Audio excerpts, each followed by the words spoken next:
নমস্কার বন্ধুরা, আরও একটি নতুন ভিডিওতে আপনাদের স্বাগত জানাই। গত কয়েকদিন আগে আমি গেছিলাম চাকলা লোকনাথ বাবার মহাতীর্থ ধামে। আমাদের সোনারপুর থেকে দূরত্ব মোটামুটি ৬২ কিলোমিটার। রাস্তা বেশ ভালোই, তবে বৃষ্টির কারণে কিছু কিছু জায়গায় একটু খারাপ আছে। বাসন্তী হাইওয়ে থেকে বাম দিকে ভোজেরহাট থেকে পোলেরহাট হয়ে পৌঁছেছিলাম এই লোকনাথ মন্দিরে। এদিকটা আমি বিশেষ একটা যাইনি, মাঝে বিশেষ কাজে একটু হাড়োয়ার দিকে গেছিলাম, এছাড়া যাওয়া হয়ে ওঠেনি সেভাবে। তো যাই হোক, এই লোকনাথ মন্দির দর্শনের জন্য আমি এদিকে আসতে পেরেছি। এটা হলো মন্দিরে ঢোকার ঠিক বাইরের জায়গা।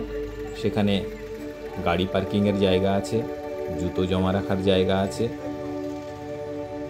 এটা প্রবেশ পথ। প্রবেশ পথের ঠিক ডান দিকেই একটি বিক্রয় বিভাগ আছে।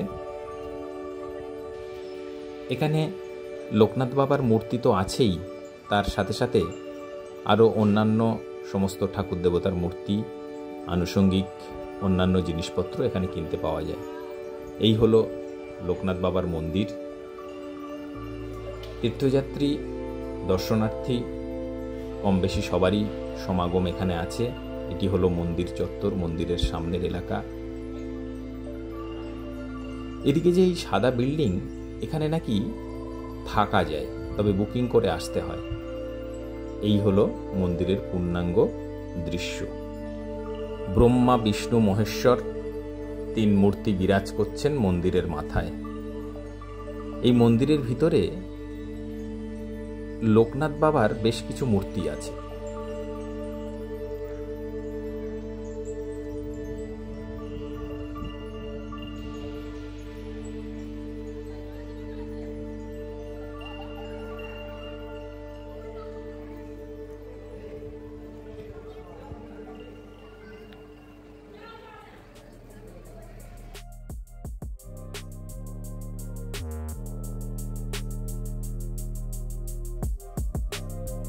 মন্দির চত্বরে অনেকেই সব বসে আছেন, কেউ বা শুয়ে আছেন, কেউ বা গল্প করছেন। বিভিন্ন মানুষ বিভিন্নভাবে মন্দির প্রাঙ্গণটাকে বেছে নিয়েছেন একটা পরম শান্তির জায়গা যেন। এই যে মেন মন্দির, সেখানে কিন্তু বাবা লোকনাথের এই মূর্তিটি এখানে আছে।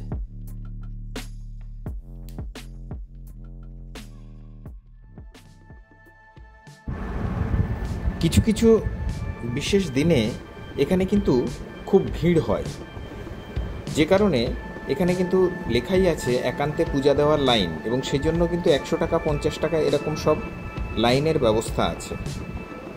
জন্মাষ্টমী, লোকনাথ বাবার জন্মদিন, এই সমস্ত অনুষ্ঠানে কিন্তু এখানে বেশ ভিড় হয়, বেশ ভক্ত সমাগম এখানে হয়।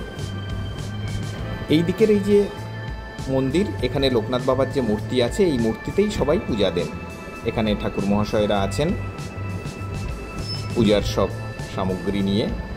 এখানেও লোকনাথ বাবার কিন্তু এই মূর্তিটি রয়েছে। অপূর্ব সুন্দর দেখতে এই মূর্তি।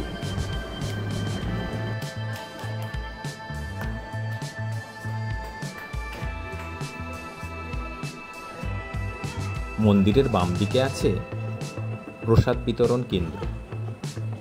এই যে দেখুন, এখানে দান বিভাগ, অনুসন্ধান অফিস, আর এখানে আছে তাদের যে মহাতীর্থ ধাম, তাদের ফোন নাম্বার এবং বিভিন্ন ধরনের যে কুপন, সেই কুপনের দাম। আমরা বিকালের দিকে গেছিলাম, সে কারণে আমাদের আর অন্নভোগ প্রসাদ খাওয়া হয়নি, শেষ হয়ে গেছিল তখন। তবে পায়েস যে প্রসাদ সেটা ছিল, আমরা সেটাই গ্রহণ করেছিলাম।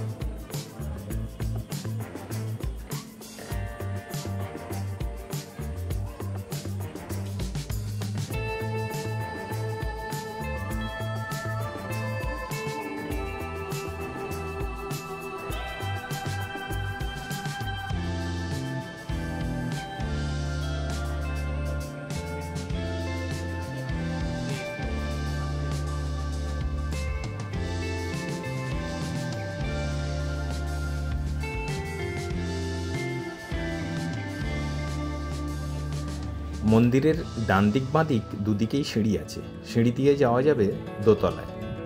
দোতলাতেও বেশ প্রশস্ত জায়গা আছে। সেখানে একদিকে আছে গণেশ ঠাকুরের মূর্তি, আছে জগন্নাথ, বলরাম, সুভদ্রা, লোকনাথ বাবার মূর্তি আছে,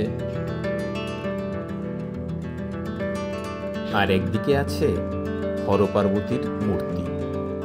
তো যাই হোক, এই হলো লোকনাথ মন্দিরের সামগ্রিক দৃশ্য। এরপরে চলে গেছিলাম মন্দিরের পাশে ছোট্ট যে মেলা বসেছে সেই মেলায়। এই মেলা থেকে বলা ভালো, এটা বোধহয় পার্শ্বস্থ বা সংলগ্ন যে দোকানপাট সেটাই। সমস্ত ধরনের জিনিসপত্র, বিভিন্ন ধরনের মূর্তি, ঠাকুর দেবতা, ছোটদের খেলনা, সব কিছুই এখানে পাওয়া যায়।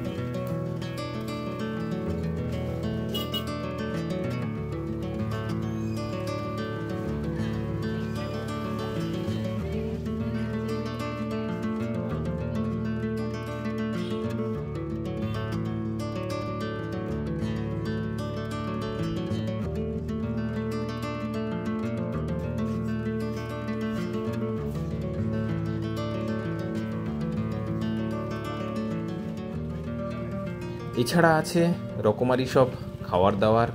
অনেকে বিভিন্ন ধরনের শাক সবজি ইত্যাদি নিয়ে বসেছেন, অনেকে আচার, বিভিন্ন ধরনের ফল মূল ইত্যাদি ইত্যাদি সব কিন্তু এখানে পাওয়া যাবে।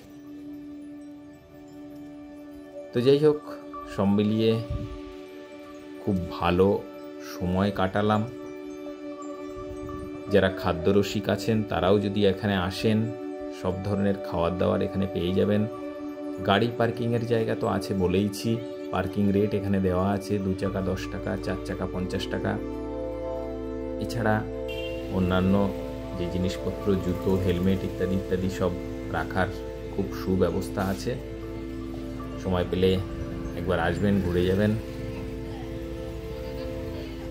তো যাই হোক, সব মিলিয়ে এই হলো লোকনাথ মন্দিরের সামগ্রিক চিত্র বা দৃশ্য।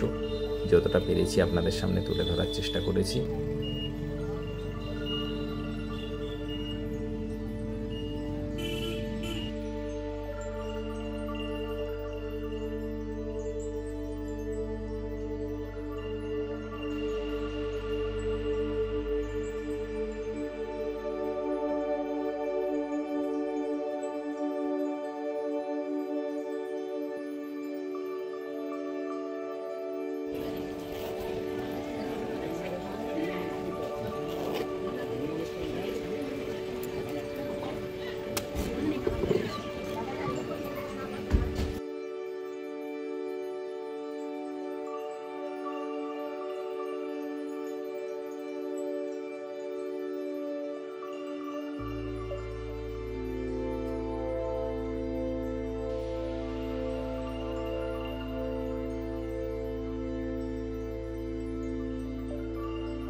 সবাই ভালো থাকবেন।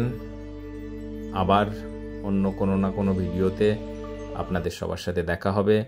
নমস্কার।